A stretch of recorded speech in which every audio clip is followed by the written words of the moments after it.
good. So this is the second podcast for Pursuing Potential. And this is our guest, Tyler Dickerhoff. Dickerhoff? Huff. Okay. Yeah. So Tyler, I chose to invite you because the aim of the podcast I'm really kind of wondering why you chose to invite me. I won't lie to you. No. The aim is to inspire people using ordinary people who have excelled in different ways of life.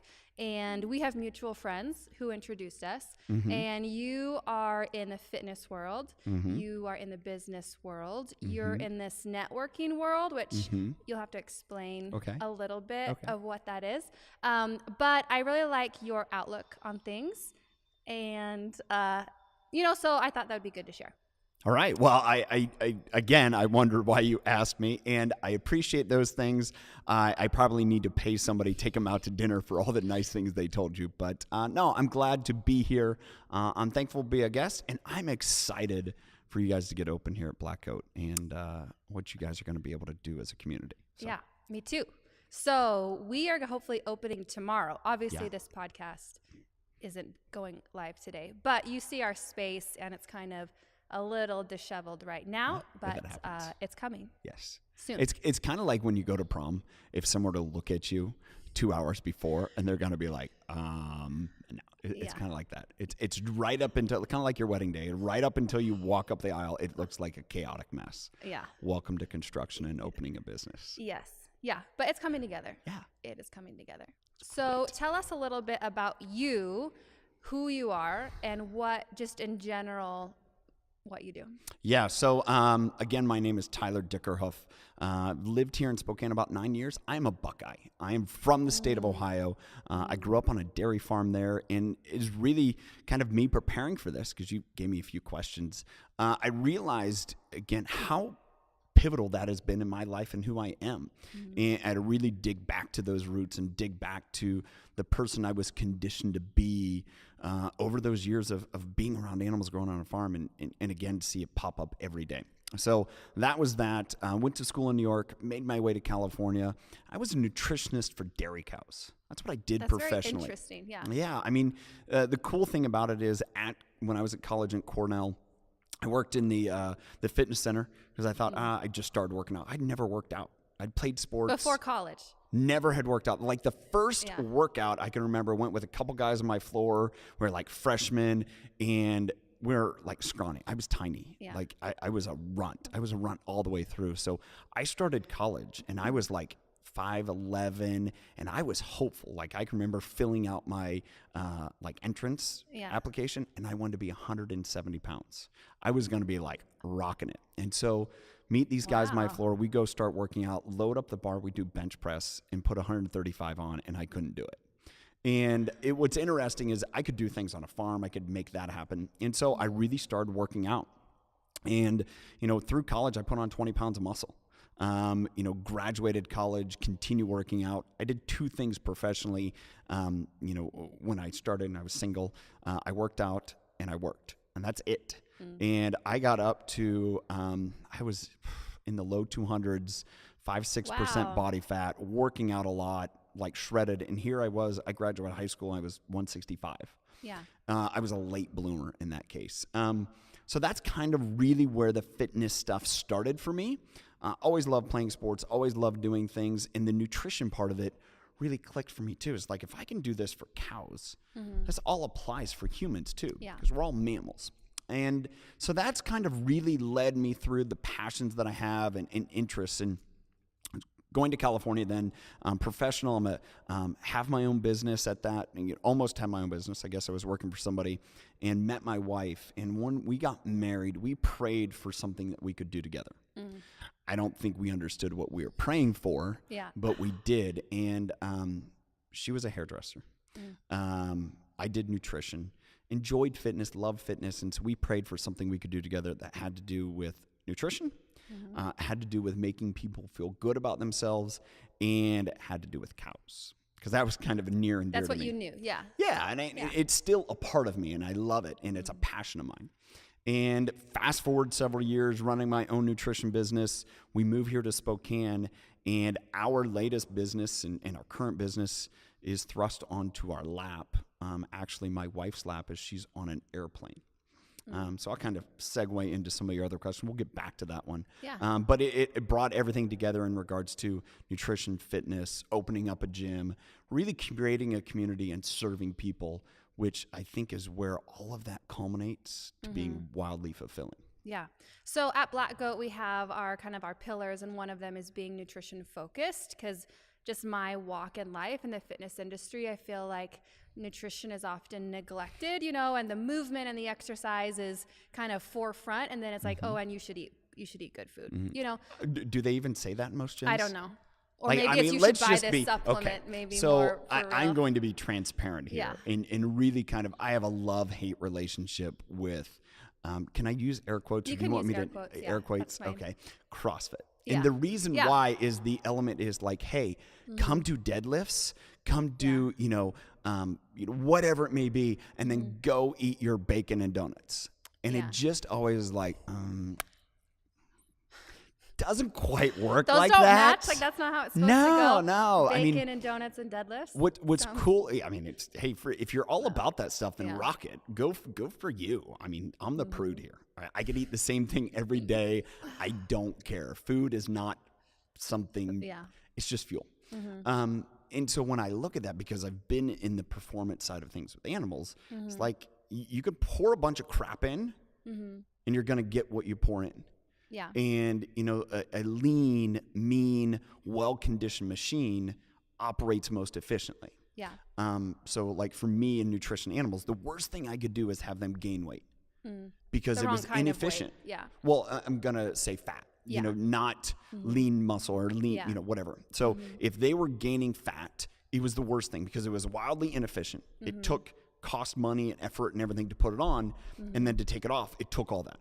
Yeah. So like I see competitors or like competitive athletes, they're like, oh, I'm in bulking season. Like, you guys, you're wasting so much time and energy. Yeah. Just make it consistent and you will grow. But if you're, gaining weight, you say you want to compete and you're like, I need to add 10 pounds of muscle, and you have to put on 30 pounds of weight to gain 10 pounds of muscle, your nutrition's out of whack. Yeah. Something's off balance. Okay. So that's my air Yes. quotes Yeah, soapbox. no, I like that because I feel like CrossFit, I'll use your air quotes. Yeah, you like has that? a lot of negative, I don't know, I guess it's where you come from, but it has a lot of stigma in some of it accurate, some of it inaccurate. But yeah, that piece of, I guess, and each gym is independently owned and operated. Yeah. So each has its own slant and vein, but for sure, I think across the board, nutrition is often neglected, or people are doing their best and they're just uninformed, Wildly. And I Yeah. think, what it comes back to, and a lot of times as a protection of an industry, people don't want to admit it, is honestly, coming to the gym, it has nothing to do with changing your body composition. Yeah. If you look in the whole scale of things. Yeah. Changing your nutrition will affect that more than anything else. Totally. It's how well you are able to, perform. Can you hit that PR? Can you actually endure doing a workout? Yeah. That's not conditioning most of the cases. That's nutrition. Yeah. But no And one wants to how look are you at the it. next day, and how are you recovered, and how's Yeah. your sleep, and Yeah. yeah. Yeah, you come in and you're like, I just got my rear end kicked doing Fran. But last night I was at the bar and I had, 3-4 beers and I had a bunch of, burgers or whatever else. Yeah. That has nothing to do with your conditioning. That's what Yeah. you did to yourself last night. Yeah. Or here's what I like is people work really hard for 2 hours of their day, and then they go home and like undo it all, Yeah. and I'll then they come reward back and myself. work really hard for 2 hours and they undo it all. And then you're frustrated because you're working really hard, which you are. Yeah. But so then you're just, work for 45 minutes and Yeah. actually like manage how you do outside, and you'll have Yeah. much better results. yeah, And you'll feel have better. results, sustainable Totally. results. Yeah. Okay. Okay. We got off topic Good. there, didn't we? A little No, that's tangent. all right. A little tangent. So obviously, just with your personal life and your business life and your fitness life, kind of nutrition is kind of translates all of those. Yeah. I mean, I think the thing for me is nutrition's everything, but it's not. In regards to, you could sit there and say, oh, nutrition's everything. You like, and are infatuated with it. No, I keep it simple, stupid. I make it easy. I find easy choices. If I find something, okay, here's my thing is, again, my background comes from animals first. Mm-hmm. And most people don't realize this is we have way more information, technology research about mammals than we do about humans in regards to nutrition. And a lot of times people think they're wildly different. They're not.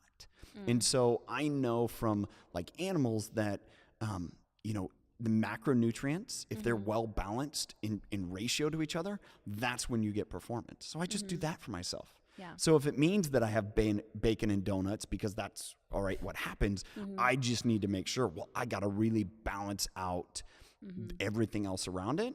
And that's when I'm going to see sustainable, repeatable success, how I feel, how I perform. So nutrition is everything because it's simple, but then I keep it simple. And so then I don't have to infatuate about it. Yeah. And you're so like in your head It's easy. that you're stressed out. Yeah. Monotonous in a good way. You know, if it's easy, it's in your routine. And I'm blessed. And my wife, if she were to say, is like, Tyler, you say this, but you don't. It's like food really doesn't make a big deal to me. I like some things, but if I don't have it, I don't care. Yeah. It's so, again, I understand I'm different there. Yeah. Some people are all I was about going it. to say, like, that's, I feel like, is a difference between the cows and the humans is we are more emotional driven versus a cow is going to eat what you put in front of it. And Well, there's the key. Yeah. If you give her the choice, she's going to eat really bad stuff too.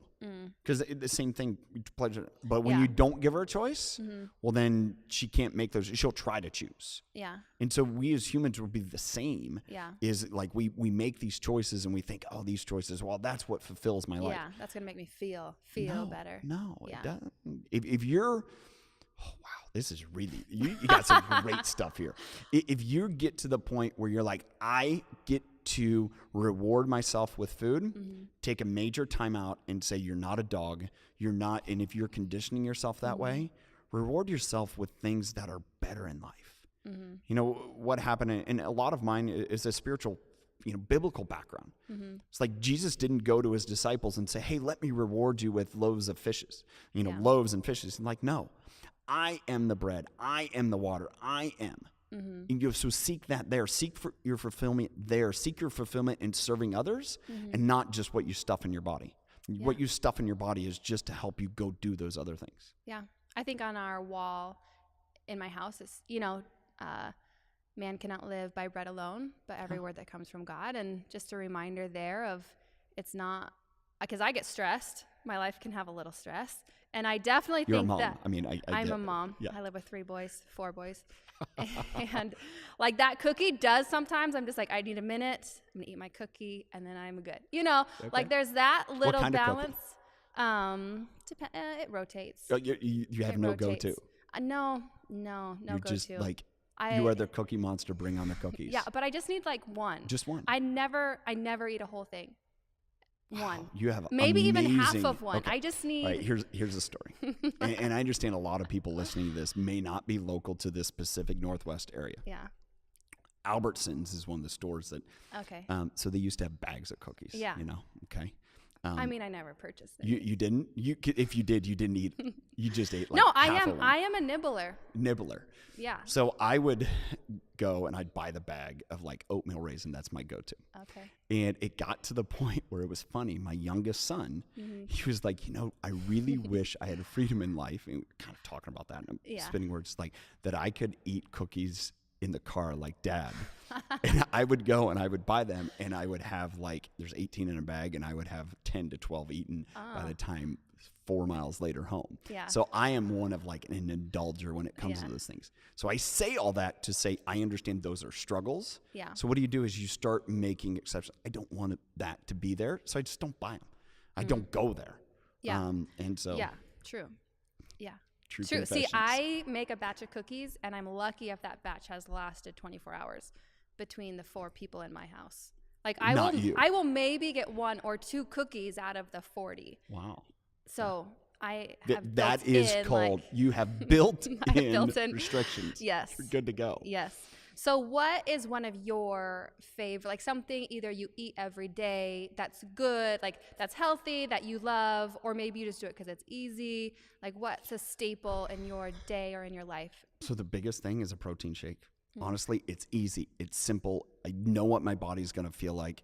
I use Isagenix products because I believe in them, love them. What's the flavor? What's your Oh, dude, I like chocolate, which is Okay. crazy because I don't like chocolate. Yeah. They have a salted caramel. This is amazing. I kind of mix it up a little bit. It's I feel like you're you know, giving me more than pumpkin one now. spice. See, that's I three. am. That's three. I mean, flavors. sorry. Overachiever But it's here. easy. You like it because it's good. You like it because it's the convenient factor. 100%. And it's also, again, as a busy parent doing things like, I don't want to stop and think because I know if I stop and think, then all of a sudden I leave myself open for, potential failure. So the less I have to think about it, it's built in, it's go. Yeah. Other than that, I love sweet potatoes, simple chicken. I'm very simple when it comes down to those things. I mean, I'll do dinners, I'll do things like that, but it's just the simpler I can make my life and really condition myself to accept that, then it just makes staying consistent every day easy. Yeah, that's true. So segue a little bit off of nutrition and let's talk a little bit about mindset Yeah. because I feel like mindset, it kind of makes or breaks your trajectory, So what do you view as your mindset, or are there things that you do to prepare your mindset, or how do you handle that? So the biggest thing that I have, and again, this is thinking about it lately, but it's something I think about every day. Again, I grew up on a dairy farm. I grew up with, my parents that were the main workforce. I have an older sister. I have, younger siblings, but they're a lot younger. And my dad, for example, college athlete. He was a teacher for a few years, started a farm, and up at 5 a.m, going till 7:30 at night. And that was every day. He also was a nutritionist for other dairies. So he did the same thing I did. And it's kind of how I knew about it. And he just kind of ate whatever, did whatever. He was always tired, kind of out of shape. And, me as a young kid, either he was too busy or he wasn't in condition that he could go like, hey, let's go play. Let's go throw the ball. Let's go do whatever. And so that's really always kind of been a part of me. And as I've gotten older and as a parent, it's like, I don't want to be like that. And so I have a conditioned drive every day, and this has been my driver for years. And it's probably when my kids were little and I experienced that as like, I'm too tired. I don't feel like going and playing with you. Is when they're, in their late teens, early 20s, and they want to go do a workout, they want to go on a hike, they want to go play something. All right, let's go. And I'm going to compete with you from a standpoint, I'm competing with you and not like I'm not dragging behind and you, so that's what drives my every day. That's what drives me every day to eat well. That drives me every day to work out, to train. And what I found is through that is I've altered some of my training, altering some of my, mindset, because if I'm not able to get there, Right. And again, that's where I have a long goal and understand I got to work at that every day. And it doesn't mean that I need to be magically, at some mark tomorrow. I just need to be constantly working towards that goal and seeing that goal and being that example for my family, for my wife, for my kids, for those around me. And a lot of that mindset is driven is like, I want better for them. Yeah, I think you do have to know. So kind of behind your mindset, what kind of drives you is basically knowing your why and why you're doing it. 100%. And also knowing when you're doing it for, and I think that's important in especially in the gym, how you pursue your exercise. Are you doing it for longevity? Are you doing it for vitality, for functionality? Because how you work and the choices you make are going to be different than the person who is trying to compete this year at something, whether it's a CrossFit event or endurance event or whatever it may be, and understanding that that difference doesn't make you better or worse or less. It's just a difference, and both are perfectly valid and important reasons, but you just have to know your why. Yeah, and I think one of the things that I've experienced there is I've had some, ups and downs there. I've had some injuries. I've had some nagging things, and that happens for anyone, especially if you're, not doing a lot too, and then you push yourself, and you have to say, okay, what am I doing? Is it relative to my goals? So in other words, if I'm, going through a segment of exercises, or I'm pushing myself, I'm trying to compete with those around me, well, is that my driver? If it is, then great, and you're going to have risks with it. If it's not, then you have to check yourself and and have the ability to let your ego go and say, you know what? And stay true to your course. Good for you, dude. Yeah. I'm happy for you. I'm going to compete. I'm not going to do that. Yeah. And when you're asking me why, it's because it doesn't fit my goals. Yeah. And I think the more that as a community embrace that, it's better for everyone. Yeah, everyone. It's no longer my success isn't based on you. Like my success is truly based on my path and what I do and me being true to my path, not trying to match your path. Yeah. So what in your life, and it can be a little thing, it can be a big thing, but what would you say has been a powerful failure or maybe something you first perceived as a failure, but in reality it made you grow or it made you change? I've had failures. We've had, failures in life and business. I think one of the things that if I had to say, it wasn't really a failure, but I look at how in a lot of good ways and bad ways it's conditioned me. Again, remember, I grew up on a farm, and one of the things that happened is I had a brother that was killed in an accident. He was killed in a farming accident when I was 14. And, I vividly remember that, all those things. And again, that comes back to, and you hear this, tragedies happen, things happen in life, and you can squander your mentality in it, or you can say, well, I'm going to persevere through this. And so when I look at that and I think about it at times and realize that perseverance of pushing through was a fault at first. And it took me honestly until about a year and a half ago until I realized how it was much a, kind of a fault is, how I dealt with it that day, how I dealt through a lot of things, just put my head down and push. Yeah. And I can be intense. I can be like that because I like to be a little bit. And people tell me. And that's how I coped with it, is I just put my head down and pushed through and kind of became in some ways callous. Yeah. And, what that saw me is I saw this, I was driven, I would pursue through things and I could grit myself through it, but yet it wasn't a lot of fun, and it wasn't a lot of fun for those around me. And I had one day I was sitting on a bench after a workout, and, I just kind of felt like God told me, it's like, hey, this is how you deal with things. And I didn't know why that happened or when. And I actually was talking to a friend about it. It's like, I don't know what this means. And it was really like, I had to be able to open up and share that, yeah, that's what I do. I put my head down. You put me in a tough situation, I'm going to force my way through it because I had. But that isn't best. And it's really take yourself back and understand that's a value. But yet you have to be able to share with people on your journey so they can lift you up when you're down. And at the same point, they want to cheer you on as you're going through it. So yeah, we don't want, I hate being vulnerable, but I think you're right. It's not, your vulnerability isn't so much about you. It's how can you help others through your brokenness, because we're all broken. We don't like to show it. I don't like to show it, but that's the only way for us to connect, you know, because that's real. That's how we all are. Jeez. So, thinking of who you are as a whole person, we've talked a little bit about the spiritual side, and then who you are in your body and who you are in your mind.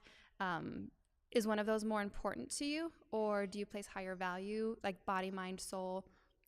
No, because you're all one. I think it has to start somewhere. So I think, again, it starts from the framework of your mind, and that's really kind of moving forward. And honestly, whatever you're doing, if it's not for, your soul and, for God and to serve Him, that's irrelevant. And, but I also know is your body is His temple, and you need to put it in a condition to where you can go and do things. So if you're not doing all three of those, well, then you're not really fulfilling any of them. And they're all interconnected. And we can sit here and say, it's like, oh, well, I don't have time to work out. I'm so busy doing things. Well, you're not very effective at that. As effective as you could be is if you were in, as good a shape as you could be, physically, mentally, all of it. Yeah. One of the things that I know about sports and coaching kids and having a gym, coaching people, is the workout really is irrelevant. It's your mindset to it. It's like, well, how are you conditioning your mind through it? I saw it this fall with, this summer, my older son, and this first year I hadn't coached him. So it was fun watching it and realizing that, as they got into a situation where they are exhausted, where they were all of a sudden fatigued, everything they had learned went out the window, and they reverted back. And I think about being in a gym setting, working, coaching people, and all of a sudden they're tired at the end of their workout, and where's their form go? Out the window. Yeah. Well, when do they get hurt? at the end of the workout, not usually the beginning of the workout. It's the Yeah. end of the workout. And it's again, how important that, training and consistency and doing the little things. And our life's the same way. Just do the little things and do them really, really well. You're golden. Yeah, and filtering everything. Yeah, like you said, it's a trifold thing. Like you can't just lead with your spirit and not think about it and blindly like be aggressive without being cognizant, because that does not usually lead to There's good. a time and place. And if you're overly aggressive in the wrong place, Yeah. it's not going to work for anyone. Yeah. True. So we talked a little bit about your past, where you came from. What does the next chapter, or it could be 6 months, it could be a year for you? Like, is there any change in your trajectory or goals you're working on?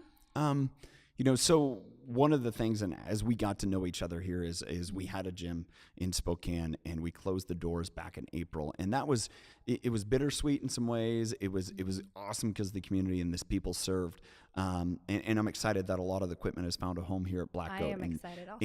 And to serve people, and again, that's why we chose to do it. And so one of the things in our mind frame to do that was to focus. And focus, where can we best serve people?